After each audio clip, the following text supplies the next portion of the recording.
Hello everyone. आज हम हमारी 6 क्लास की एनसीईआरटी का चैप्टर नंबर 6 करेंगे। देखिए, चैप्टर नंबर 6 है जो इसका नाम क्या है, नए प्रश्न और नए विचार। इस चैप्टर में हम बौद्ध धर्म के बारे में पढ़ेंगे। जो ये हमारा चैप्टर, इसमें हम क्या पढ़ेंगे, बौद्ध धर्म के बारे में पढ़ेंगे, जैन धर्म के बारे में पढ़ेंगे, उपनिषद क्या होते हैं उपनिषदों के बारे में पढ़ेंगे हम, और जो विहार होते हैं विहार क्या होते हैं, हम विहारों के बारे में पढ़ेंगे। लेकिन बौद्ध धर्म के बारे में पढ़ने से पहले हम थोड़ा सा जो बौद्ध धर्म की कहानी है उनको हम जान लेते हैं कि बुद्ध जो ये बौद्ध धर्म है यह कैसे आया, इसके संस्थापक कौन थे, जिसने इसको संस्थापक है जो इसके संस्थापक है उन्होंने कहाँ पर ज्ञान प्राप्त किया था, उनकी मृत्यु कहाँ पर हुई थी, पहला उपदेश उन्होंने अपना कहाँ पर दिया था, इन सब के बारे में, किस गण से या फिर किस संघ से उनका संबंध है, इन सब के बारे में हम चर्चा करेंगे। देखिए, उससे पहले थोड़ा सा बुद्ध की कहानी के बारे में जानना बहुत जरूरी है, क्योंकि बुद्ध की कहानी के अंदर ही जो मैं आपको कहानी सुनाऊंगी इसके अंदर से ही आपको कम से कम 5 या 6 क्वेश्चन देखने को मिलेंगे। ओके, तो एक बारी बुद्ध की कहानी रीड कर लेते हैं, क्योंकि उसी के अंदर से आपकी समझ भी बनेगी, आप उन क्वेश्चंस को सॉल्व भी कर पाएंगे। देखिए, फर्स्ट क्वेश्चन बनता है हमारा कि जो बौद्ध धर्म के संस्थापक कौन थे, सिद्धार्थ। सिद्धार्थ बौद्ध धर्म के संस्थापक थे। इन्हें किस नाम से जाना जाता है, इन्हें गौतम के नाम से भी जाना जाता है।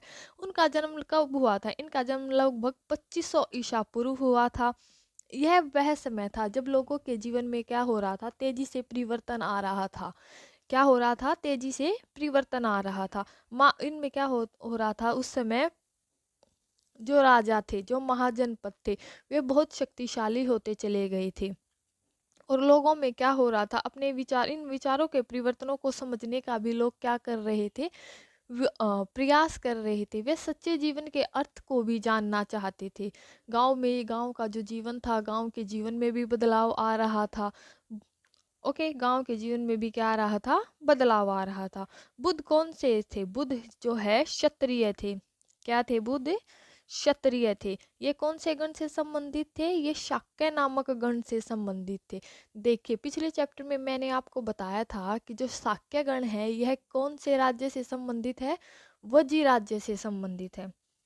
कौन से राज्य से संबंधित है, वज्जी राज्य से। मैंने आपको बताया था ना कि वज्जी राज्य था जो इसकी शासन व्यवस्था थी, इसकी शासन व्यवस्था को क्या कहते थे, वज्जी राज्य की शासन व्यवस्था को गण या फिर संघ कहा जाता था। यह मैंने आपको पिछले चैप्टर में पूरा डिटेल में बताया था कि गण या संघ क्या होते थे। और जो ये वज्जी राज्य था इसकी राजधानी क्या थी, वैशाली थी। वैशाली कहाँ पर है, वैशाली हमारा बिहार में है ना। मैंने आपको थोड़ा सा पिछला चैप्टर भी रिवाइज करवा दिया अगर आपने ध्यान से पढ़ा होगा तो देखिए, बुद्ध है, क्षत्रिय थे, छोटे से गण से संबंधित थे। युवावस्था में ही इन्होंने ज्ञान की खोज की थी। तो ज्ञान की खोज के लिए इन्होंने क्या किया, अपना घर छोड़ दिया था, घर के क्या कर दिए थे, सुखों को छोड़ दिया था।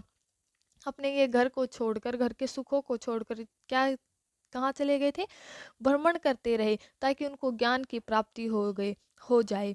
अन्य विचारकों से मिलकर उन्होंने चर्चा करते रहे। ज्ञान प्राप्ति के लिए उन्होंने फिर क्या किया, अंत में जब उनको ज्ञान की प्राप्ति नहीं हुई, वे जगह जगह पर घूमते रहे, जगह जगह पर क्या करते रहे, परामर्श लेते देते रहे, लेकिन उनको ज्ञान की प्राप्ति नहीं हुई। तो उन्होंने फिर क्या सोचा, उन्होंने सोचा कि मैं स्वयं ही ज्ञान को प्राप्त करूंगा। फिर उन्होंने क्या किया, बोध गया। बोध गया कहाँ पर है, बिहार में है। बोध गया बिहार में एक पीपल के पेड़ के नीचे कई दिनों तक तपस्या की।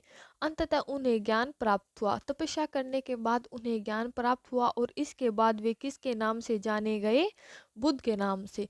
अर्थात जो सिद्धार्थ थे, सिद्धार्थ को ही बुद्ध कहा जाता है। यहाँ से वे वाराणसी के निकट स्थित सारनाथ गए। अर्थात सारनाथ कहाँ पर है, वाराणसी में है। और उन्होंने पहली बार वहां पर क्या दिया, अपना उपदेश दिया था पहली बार। कुशीनारा में उनकी मृत्यु हो जाती है, और मृत्यु से पहले का शेष जीवन उन्होंने पैदल ही एक स्थान से दूसरे स्थान पर यात्रा करने के लिए लोगों को शिक्षा देने में व्यतीत कर दिया। अब देखिए, इस पैराग्राफ से आपके कितने क्वेश्चन निकलते हैं, मैं आपको एक बारी बता दूं दूसरे पेन से। देखिए, आपके क्वेश्चंस क्या क्या बनते हैं कि जो बौद्ध धर्म थे, बौद्ध धर्म के संस्थापक कौन थे? सिद्धार्थ। बौद्ध धर्म के संस्थापक सिद्धार्थ थे। ये कौन से कुल से संबंधित थे? क्षत्रिय कुल से संबंधित थे। कौन सा गण था? शाक्य गण था। और इन्होंने क्या किया था? इन्होंने बोध गया बिहार में क्या किया था? बोध गया बिहार में इन्होंने एक पीपल के पेड़ के नीचे ज्ञान प्राप्त हुआ था। कुशीनारा में इनकी मृत्यु हो गई थी। पहली बार उपदेश है जो ये इन्होंने कहाँ दिया था? सारनाथ में दिया था। देखिए, इस पैराग्राफ को समझने के बाद आपके इतने सारे क्वेश्चंस है जो है सॉल्व हो जाते हैं। ओके, नेक्स्ट है हमारा कि बुद्ध ने दी गई शिक्षाएं। देखिए, बुद्ध ने शिक्षा दी कि यह जीवन किससे भरा हुआ है? कष्टों और दुखों से भरा हुआ है। और हमारी इच्छाएं हैं जो वह कभी पूरी नहीं हो सकती। अगर हमारी एक इच्छा पूरी हो जाती है तो उसके बाद हम क्या करने लग जाते हैं? दूसरी इच्छा में लिप्त हो जाते हैं। यानी कि हमारी इच्छाएं, जीवन की इच्छाएं कभी समाप्त हुई है? कभी नहीं हुई है। अगर हमने, आप खुद से ही लगा लो, अगर हमारी एक इच्छा पूरी हो गई है तो हम क्या करेंगे? उससे बड़ी हमारी दूसरी इच्छा पैदा हो जाएगी। और इस इच्छा को क्या कहा उन्होंने? तृष्णा कहा है। इसी लिप्सा को, यानी कि इसी इच्छा को उन्होंने तृष्णा कहा है। आगे देखिए, उन्होंने लोगों को दयालु होने तथा मनुष्य के साथ साथ जानवरों के जीवन का भी आदर करने की शिक्षा दी है। वे मानते थे कि जो हमारे कर्म है, कर्मों के परिणाम है, वे अच्छे हो या बुरे, हमें क्या करना पड़ता है? उनका वर्तमान जीवन के साथ साथ बाद के जीवन को भी वे प्रभावित करते, अर्थात हमें अब तो भोगना पड़ेगा ही, साथ में हमें जो आगे आने वाला जीवन है उसमें भी हमें इन्हें भोगना पड़ेगा। आगे देखिए, उन्होंने अपनी शिक्षाएं कौन सी भाषा में दी थी? उनकी शिक्षाएं है जो यह प्राकृत भाषा में दी गई थी। और लिप्सा को क्या कहा गया है? तृष्णा कहा गया है। और जो यह हमारा सारनाथ है, सारनाथ, देखिए, यह है हमारा एक स्तूप है जहां पर भगवान बुद्ध ने क्या दी थी? शिक्षा दी थी, ये वाला। अब देखिए आप, इस इमारत को स्तूप के नाम से जाना जाता है। यहाँ पर बुद्ध ने क्या दिया था? अपना सर्वप्रथम उपदेश दिया था। यानी कि अपना पहला उपदेश कहाँ पर दिया था भगवान बुद्ध ने? यहाँ पर अपना पहला उपदेश दिया था। और सारनाथ स्तूप कहाँ पर है? यह हमारा यूपी में है। ठीक है भाई। नेक्स्ट है हमारा,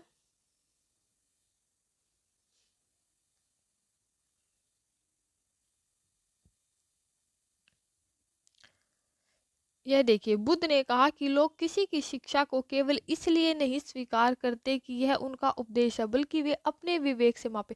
मतलब अगर हम किसी को शिक्षा दे रहे हैं तो वह इसलिए नहीं, अब देखो क्लास में आपको टीचर पढ़ा रहा है, मैं आपको पढ़ा रही हूँ, तो वह इसलिए नहीं पढ़ना कि वो पढ़ा रहे तो मुझे पढ़ना ही नहीं। अपनी इच्छा होनी चाहिए कि हाँ, मुझे, मेरी इच्छा है, मुझे पढ़ना है। तो यही कहने का अर्थ था भगवान बुद्ध का, कि बुद्ध ने कहा कि लोगों को शिक्षा को केवल इसलिए नहीं स्वीकार करना चाहिए कि यह उनका उपदेश है, बल्कि वे अपने विवेक से मापे उसको।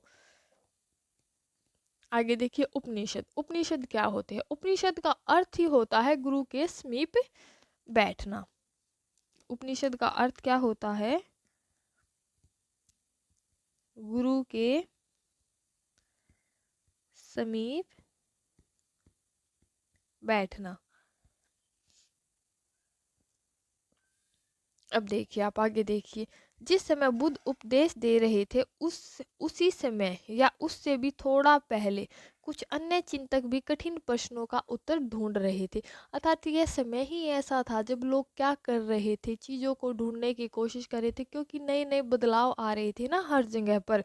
तो इसलिए क्या हो रहे थे, जो कुछ अन्य चिंतक थे वे भी क्या कर रहे थे? कठिन प्रश्नों का उत्तर ढूंढने का प्रयास कर रहे थे। उनमें से कुछ मृत्यु के बाद के जीवन के बारे में जानना चाहते थे, जबकि अन्य यज्ञों की उपयोगिता के बारे में जानना चाहते थे। यानी कि क्या था? सबका उद्देश्य अलग अलग था। कुछ ये खोज रहे थे कि मृत्यु के बाद क्या होगा, कुछ ये खोज रहे थे कि जो ये यज्ञ है, अनुष्ठान है, इनकी उपयोगिता क्या है, यानी कि इनका फायदा क्या है। इनमें से अधिकांश चिंतकों का यह मानना था कि विश्व में कुछ तो ऐसा है जो स्थायी है और मृत्यु के बाद भी बचा रहता है। इसका वर्णन आत्म तथा ब्रह्म तथा सार्वभौमिक आत्मा के रूप में किया जाता है। इसमें यही सब है कि कि किसने कैसा ज्ञान प्राप्त किया है, कि अलग अलग कि लोग अलग अलग तरह का ज्ञान प्राप्त कर रहे थे। किसी को क्या था, किसी को यज्ञों के बारे में जानना था, किसी को मृत्यु के बाद क्या होता उसके बारे में जानना था, किसी को क्या करना था कि कुछ तो ऐसा स्थायी है जो मृत्यु के बाद भी चल बचा रहता है। तो अलग अलग सबके अलग अलग सवाल थे, सबको अलग अलग ज्ञान चाहिए था। कुछ ऐसे विचारक थे, क्या थे, कुछ ऐसे विचारक थे, विचारों का संकलन उपनिषदों में हुआ है। देखिए, उपनिषद है जो उत्तर वैदिक ग्रंथों का हिस्सा है। आपका क्वेश्चन बनता है जो उपनिषद है वह किन ग्रंथों का हिस्सा, उत्तर वैदिक ग्रंथों का हिस्सा है। देखिए, उपनिषद का शाब्दिक अर्थ है गुरु के समीप बैठना। ठीक है, ये आपका हो गया। आगे इसमें कुछ ऐसा खास है नहीं। आगे देखिए आप, आगे है इन चर्चाओं में भाग लेने के लिए। और जो दूसरी बात है, जो उपनिषद है, उपनिषद में जो ये वार्तालाप की गई है, ये वाली वार्तालाप, वार्तालाप कैसे की गई है, वार्तालाप बातों की तरह की गई है। अर्थात पहले शौनक ने कहा, फिर भिखारी ने पूछा, फिर ऋषियों ने कहा। तो ऐसे आमने सामने खड़े तीन चार बंदे वे क्या कर रहे हैं, आपस में वार्तालाप कर रहे हैं। तो उपनिषद में क्या किया गया है, बातों को वार्तालाप की तरह कहा गया है। आगे देखिए, इन चर्चाओं में भाग लेने वाले अधिकांश पुरुष तथा ब्राह्मण, पुरुष ब्राह्मण तथा राजा होते थे। कभी कभी गार्गी जैसी स्त्री विचारकों का उल्लेख भी मिलता है। गार्गी क्या थी, एक स्त्री थी। पहले के टाइम में क्या होता था, स्त्रियों को सभाओं में बैठने का, विचार विमर्श करने का अधिकार नहीं होता था ना। मैंने आपको बताया था ऋग्वेद काल में स्त्रियां वेद नहीं पढ़ सकती थी, ना ही वे सभाओं में हिस्सा ले सकती थी। वज्जी राज्य में भी था ना कि स्त्रियां सभाओं में हिस्सा नहीं ले सकती थी। लेकिन यह गार्गी है, जो यह गार्गी स्त्री विचारक का उल्लेख है, ऐसा है कि यह विद्वता, विद्वान थी। यह विद्वता के लिए प्रसिद्ध गार्गी राज दरबारों में होने वाले वाद विवादों में भी भाग लिया करती थी। निर्धन व्यक्ति इस तरह के वाद विवादों में बहुत कम ही हिस्सा लेते थे। इस तरह का प्रसिद्ध अपवाद सत्यकाम जाबाल का है। सत्यकाम जाबाल का नाम उसकी दासी के नाम पर पड़ा है। और सत्यकाम के मन में क्या था, सत्य को जानने की तीव्र इच्छा या फिर जिज्ञासा उत्पन्न हुई थी। और गौतम नाम का एक ब्राह्मण ने उन्हें क्या दिया था, अपने विद्यार्थी के रूप में उनको स्वीकार किया था। अर्थात गौतम नाम के वे जो थे गुरु, ब्राह्मण थे, जो उन्होंने किसको अपने शिष्य के रूप में स्वीकार किया था, सत्यकाम जाबाल को स्वीकार किया था। आगे देखिए, आगे है, देखिए यह उपनिषदों के कई विचारों का विकास बाद में प्रसिद्ध विचारक शंकराचार्य के द्वारा किया गया, जिसके बारे में हम कौन सी कक्षा में पढ़ेंगे, यानी कि शंकराचार्य है जो, हम उनको कौन सी क्लास में पढ़ेंगे, कक्षा 7 में पढ़ेंगे हम शंकराचार्य के बारे में। अब देखिए आगे, आगे है जैन धर्म। एक इसमें व्याकरणविद पाणिनि, देखिए इसमें है इनकी पाणिनि है जो प्रसिद्ध विद्वानों में से एक पाणिनि थे। इन्होंने संस्कृत भाषा के व्याकरण की रचना की है। आपसे पूछा जाएगा कि पाणिनि है जो, इन्होंने कौन सी व्याकरण की रचना की है, इन्होंने संस्कृत भाषा की व्याकरण की रचना की है। ओके, अब है जैन धर्म। जैन धर्म के बारे में हम पढ़ेंगे। जैन जैन धर्म है जो, यह हमारा जीन शब्द से उत्पन्न हुआ है। जैन धर्म कौन से शब्द से उत्पन्न हुआ है, जीन शब्द। और जीन शब्द है जो, यह हमारा, इसका अर्थ ही क्या होता है, इसका अर्थ होता है विजेता। आगे देखिए, जैन धर्म के जो तीर्थंकर है महावीर स्वामी। महावीर स्वामी क्या है, इनका संबंध कौन से उससे था, ये विचारों के प्रचारक है। पहली बात तो क्या है, महावीर स्वामी ने अपने विचारों का प्रचार किया। यानी कि जो महावीर स्वामी है वह जैन धर्म के संस्थापक नहीं है, ये जैन धर्म के क्या है, विचारक है। दूसरा, ये कौन से संघ से या फिर गण से संबंधित है, यह वज्जी संघ से संबंधित है। मैंने आपको स्टार्टिंग में ही बताया था कि वज्जी क्या था, वज्जी राज्य से, वज्जी राज्य की जो शासन व्यवस्था है उसी में गण या संघ होते थे। तो वज्जी जो शाक्यगण है, शाक्यगण से संबंधित कौन है, शाक्यगण से संबंधित हमारे बौद्ध धर्म है। और जो जैन धर्म है हमारा है वज्जी संघ से संबंधित है। बौद्ध धर्म की ने अपनी भाषा, अपनी कौन सी भाषा में अपने उपदेश दिए थे, इन्होंने अपनी प्राकृत भाषा में उपदेश दिए थे। और जो जैन धर्म है, जैन धर्म ने भी अपनी प्राकृत भाषा में ही उपदेश दिए थे।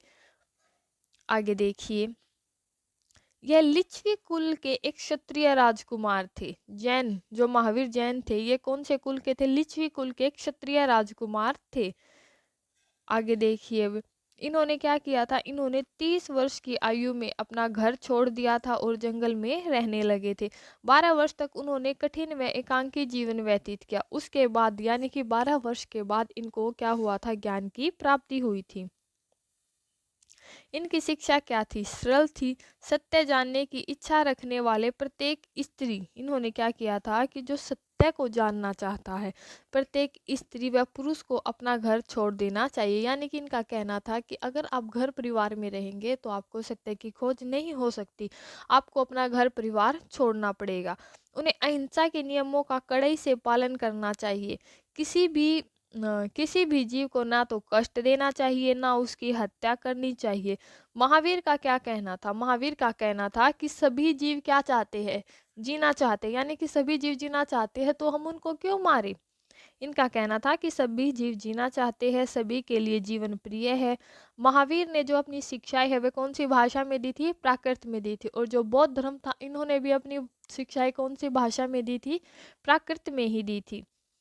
यही कारण है कि साधारण जन भी उनके अनुयायी और शिक्षाओं को समझ सकते हैं। देखिए, हम अपनी सिंपल भाषा में, अब हम क्या है, हिंदी भाषी क्षेत्र से है, अगर हम हिंदी ही बोलेंगे तो हम ज़्यादा जल्दी समझ पाएंगे।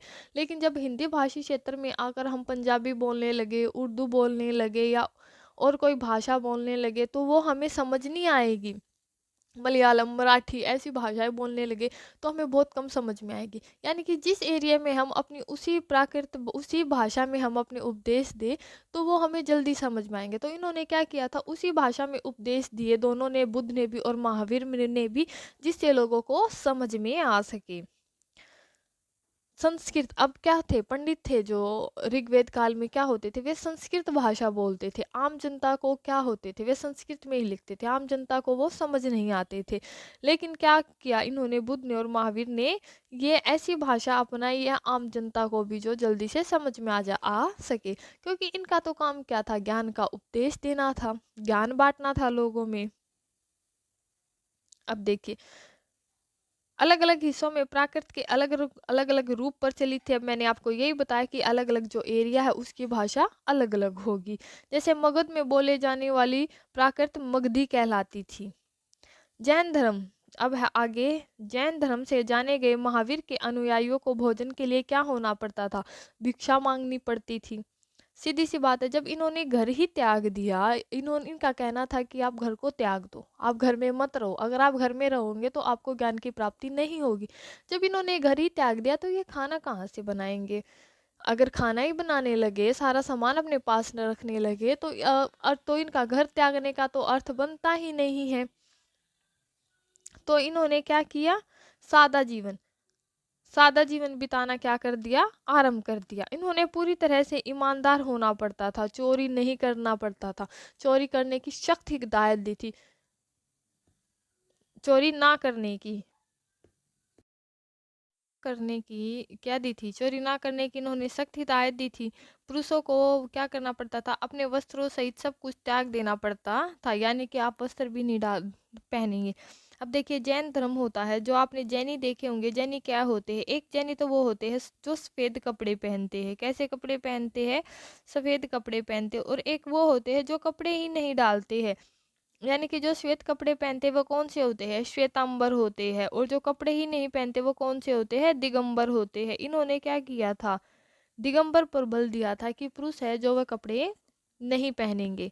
आगे देखिए, आगे है, अधिकांश व्यक्तियों ने क्या किया था? इसके कड़े नियमों का पालन करना स्टार्ट कर दिया था।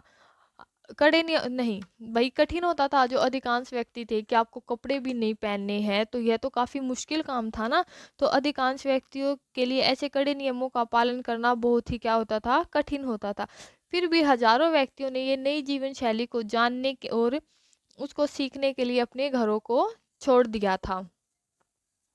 इन्होंने क्या किया था?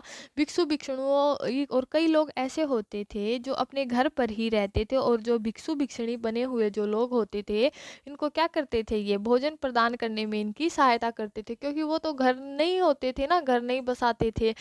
तो ये क्या करते थे, इनको भिक्षु भिक्षुणियों को इनको भोजन प्रदान करते थे। जो जैन धर्म के लोग होते थे, इन्हें विवाह नहीं करना होता था, आजीवन क्या करना होता था, इनको ब्रह्मचर्य का पालन करना पड़ता था।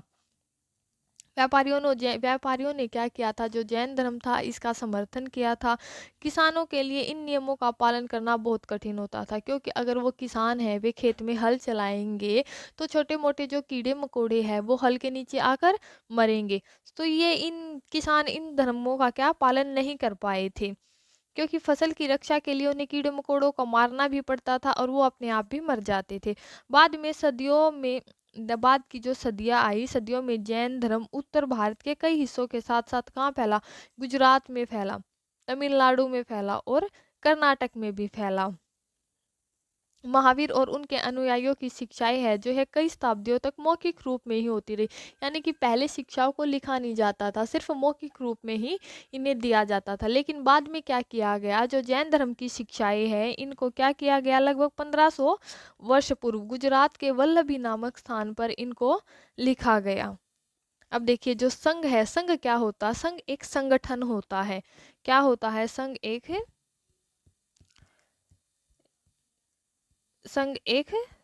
संगठन, संघ एक संगठन होता है। महावीर और जो बुद्ध थे, इन दोनों का ही मानना था कि क्या करना चाहिए, हमें घर से त्याग कर देना चाहिए। घर से त्याग करने के बाद ही हमें क्या होगा, ज्ञान की प्राप्ति होगी।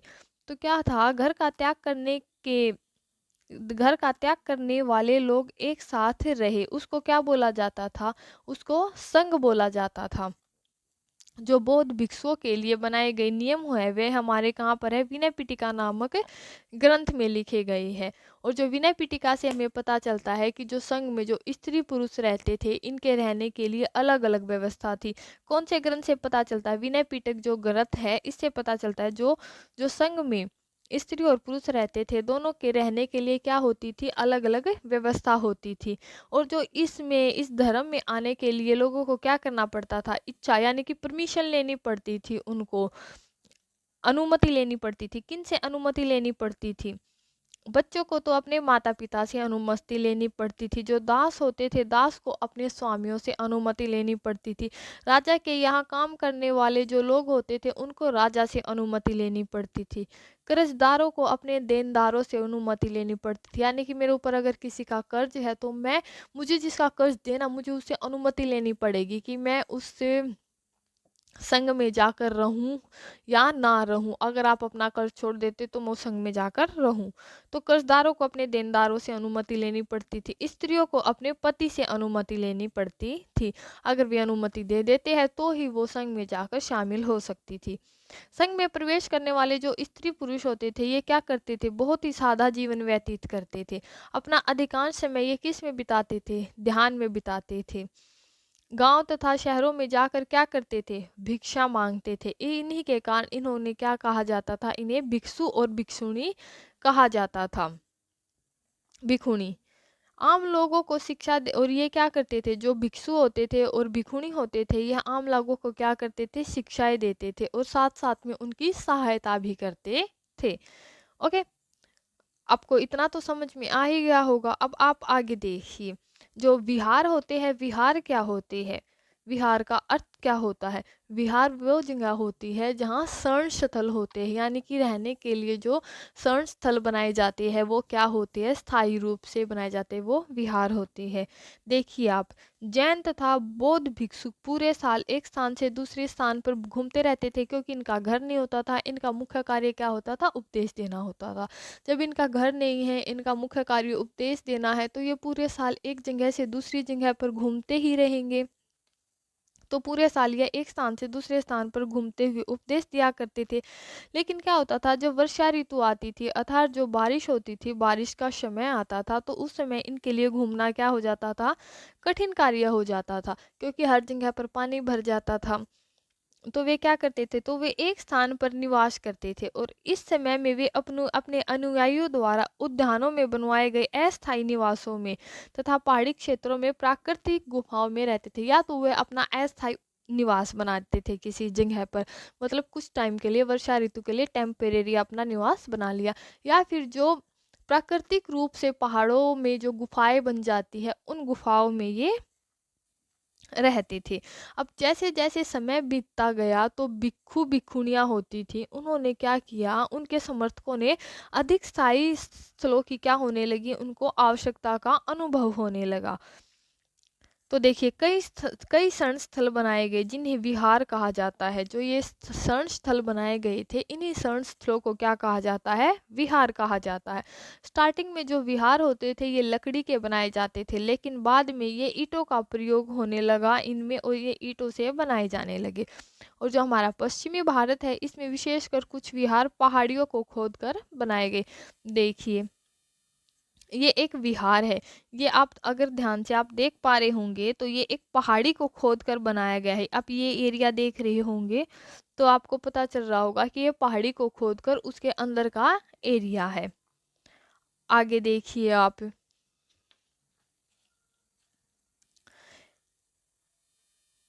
आगे है, प्राय किसी धनी व्यापारी, राजा अथवा भूस्वामी द्वारा दान की गई भूमि को क्या कहा, भूमि का निर्माण होता था।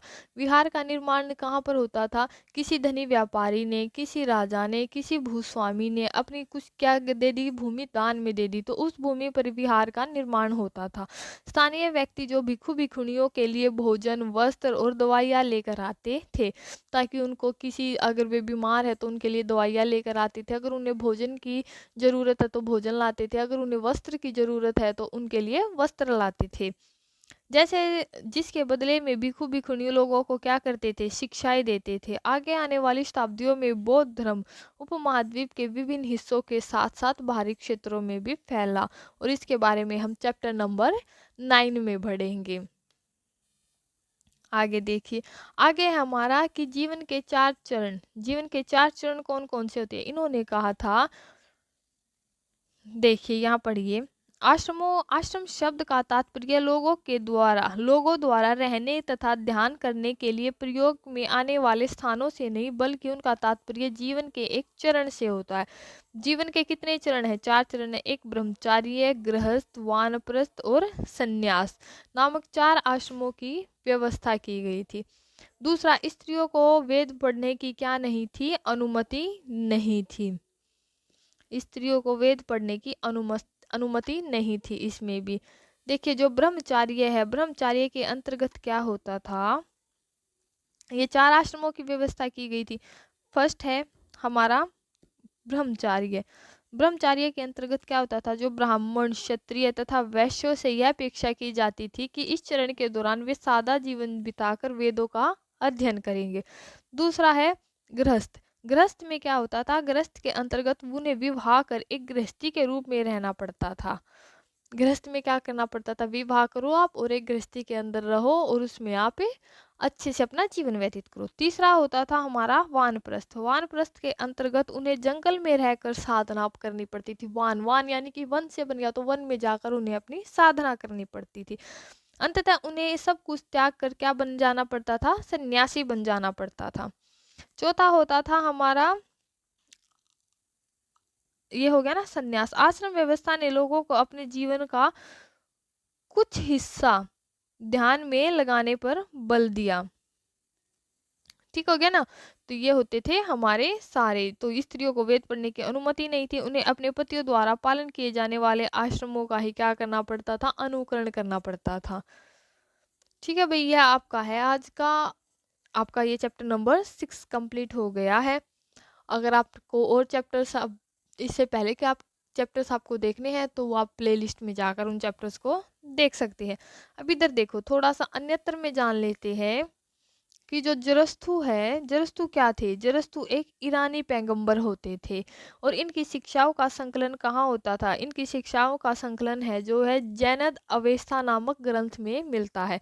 और जो है जैनद अवेस्ता ग्रंथ है, इसकी भाषा क्या होती है, इसकी भाषा है जो हमारी रीति रिवाजों से काफी मिलती जुलती है। जरस्त्र की जो वो मूल शिक्षा का सूत्र क्या होता है, सद्विचार है, सद्वचन है और सद्कार्य है। कुछ जरस्तुवादी क्या होते हैं, कुछ जरस्तुवादी है जो ये ईरान से आकर, कहाँ से आकर, ईरान से आकर गुजरात और महाराष्ट्र के तटीय नगरों में बस गए हैं, जिन्हें आज हम क्या कर, पारसियों के पूर्वज मानते हैं। माना जाता है कि ये क्या है, पारसियों के पूर्वज थे।